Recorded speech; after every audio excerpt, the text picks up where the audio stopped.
Hello students, তোমরা যারা গৌরবঙ্গ ইউনিভার্সিটির আন্ডারে সেকেন্ড সেমিস্টারে ছাত্রছাত্রী আছো এবং তোমাদের ভিএসসি অর্থাৎ ভ্যালুয়েটেড কোর্স যে পেপারটা আছে অর্থাৎ India and it's culture one, এই পেপার থেকে আজকে আমি তোমাদের ইম্পর্ট্যান্ট অর্থাৎ গুরুত্বপূর্ণ ইউনিট 3 নম্বর, এই যে ইউনিট 4 নম্বর ইউনিটটা আছে, এখান থেকে 40টি এমসিকিউ প্রশ্ন উত্তর নিয়ে আলোচনা করব।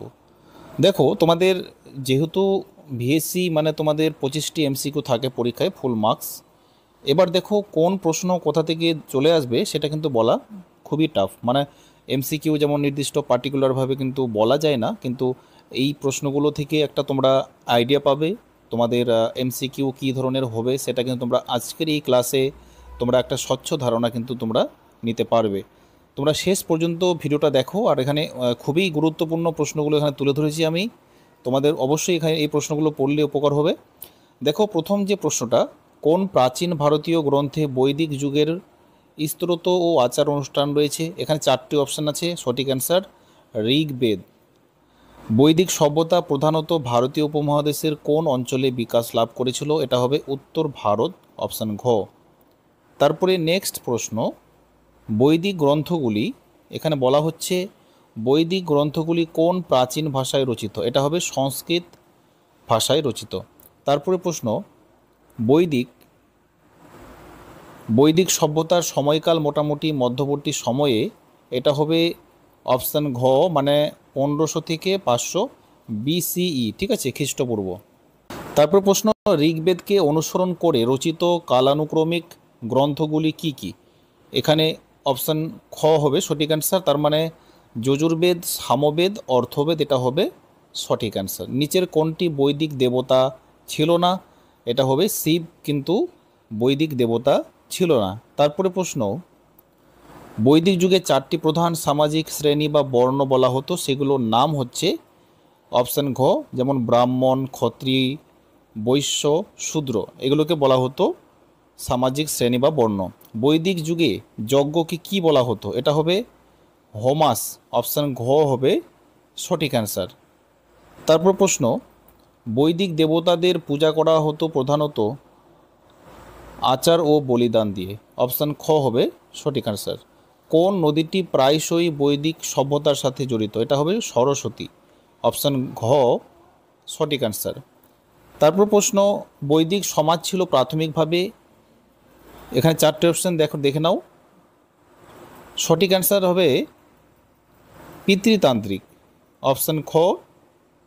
তারপরে রাজর্ষি শব্দটি বোঝায় যারা রাজা, মানে যারা রাজা বা ঋষি তারাই হচ্ছেন রাজা, যারা ঋষিও ছিলেন তাদেরকে বলা হয় রাজর্ষি। বৈদিক স্তোত্রের রচয়িতা কারা ছিলেন? ঋষিক ছিলেন বৈদিক রচয়িতার স্তোত্রের রচয়িতা। 10 জন রাজার যুদ্ধ কোন নদীকে ঘিরে হয়েছিল? এটা হবে বিয়াস, মানে নদী, বিয়াস একটা নদীর নাম আছে। তারপর প্রশ্ন, বৈদিক লোকেরা প্রাথমিকভাবে ছিল যাযাবর, অপশান গ হবে সঠিক অ্যান্সার। কোন বেদকে সবচেয়ে প্রাচীন বলে মনে করা হয়? অপশান ঘ অ্যান্সার, সঠিক অ্যান্সার ঋগ্বেদ। তারপর দেখো, ধর্ম শব্দটি বোঝায় হচ্ছে, এটা হবে সামাজিক কর্তব্য ও ন্যায় পরায়ণতা। তারপরে প্রশ্ন,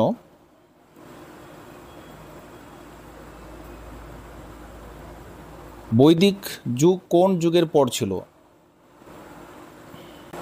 এটা হবে পরবর্তী বৈদিক যুগ। বৈদিক যুগে নারীদের সামাজিক অবস্থার বৈশিষ্ট্য ছিল উচ্চ মর্যাদা, অপশান ক সঠিক অ্যান্সার। বৈদিক অর্থনীতি প্রাথমিকভাবে ভিত্তি করেছিল, এটা হবে কৃষি ও যাজকতা। ঋগ্বেদের প্রধান দেবতা ছিলেন, সঠিক অ্যান্সার অপশান খ অগ্নি। বৈদিক লোকেরা কোন লেখার ফর্ম ব্যবহার করত? অর্থাৎ অপশান ঘ, মানে তাদের কোনো স্ক্রিপ্ট ছিল না। তারপরে প্রশ্ন, গুরুকুল বলতে বোঝায় আবাসিক বিদ্যালয়। বৈদিক যুগ বিভক্ত ছিল, এটা হবে প্রারম্ভিক ও পরিণত। তারপরে প্রশ্ন, ঋতা শব্দটি বোঝায় নৈতিক আদেশ এবং মহাজাগতিক আইন। কোন বৈদিক দেবতা বজ্রপাতের সাথে যুক্ত? ইন্দ্র দেবতা বজ্রপাতের সঙ্গে যুক্ত। তারপর প্রশ্ন, ঋগ্বেদিক সমাজের উপজাতি সংখ্যা হচ্ছে 12টি। জাদু ও মন্ত্রের বৈদিক পাঠ হচ্ছে অর্থবেদ। ব্রাহ্মণ্য শিক্ষায় কারা শিক্ষা পেত? এটা হবে ব্রাহ্মণ, ক্ষত্রিয়, বৈশ্য শিক্ষার্থী, এরা কিন্তু শিক্ষা পেত। তারপর প্রশ্ন, প্রবজ্জা অনুষ্ঠান কোথায় হয়? এটা হয় বৌদ্ধ শিক্ষা ব্যবস্থায়। কোন অনুষ্ঠানের মাধ্যমে বৌদ্ধ শিক্ষার সূচনা হয়? এটা হবে গুরুকুল, অপশান খ। তারপর প্রশ্ন, ব্রাহ্মণ শিক্ষায় নারী ঋষিদের বলা হতো ব্রাহ্মবাদিনী। নালন্দা বিশ্ববিদ্যালয়ের শিক্ষাদান পদ্ধতি ছিল আবৃত্তি নির্ভর। নিচের কোনটি হিন্দু শিক্ষালয় হিসেবে স্বীকৃত ছিল না? এটা হবে মক্তব, ঠিক আছে। নালন্দা বিশ্ববিদ্যালয়ের প্রতিষ্ঠিত হয়েছিল গুপ্ত যুগে। ন্যায় দর্শন তত্ত্বের প্রবক্তা ছিলেন, ন্যায় দর্শনের প্রবক্তা মানে হচ্ছে গৌতম, ঠিক আছে। তারপরে যারা একবার শুনে মন্ত্র মনে রাখতে পারতো তাদের বলা হতো কি? শ্রুতিধর। তারপরে প্রশ্ন, প্রাচীন ব্রাহ্মণ্য শিক্ষায় নিয়মিত পাঠ বন্ধ থাকলে তাকে বলা হতো নিত্য অনধ্যায়ী, ঠিক আছে। তারপরে শেষ প্রশ্ন, আরও দুটো প্রশ্ন আছে। বৌদ্ধ শিক্ষা ব্যবস্থার একটি গুরুত্বপূর্ণ বৈশিষ্ট্য হচ্ছে উপরোক্ত দুইটি, মানে প্রথমের দুটি, এটি গণতান্ত্রিক শিক্ষা ব্যবস্থা, জাতি ধর্ম নির্বিশেষে সবার জন্য উন্মুক্ত। নালন্দার একজন বিখ্যাত শিক্ষাবিদ হলেন নাগার্জুন। তো তোমাদের এই ছিল আজকের ইম্পর্টেন্ট ক্লাস। 40টি এমসিকিউ তোমরা ভালো করে প্র্যাকটিস করো। আশা করি তোমরা এখান থেকে এক দুটো প্রশ্ন অবশ্যই এমসিকিউ কমন পাবে। আর ভিডিওটি ভালো লাগলে অবশ্যই তোমাদের বন্ধু বান্ধবের কাছে শেয়ার করো। Thanks for watching.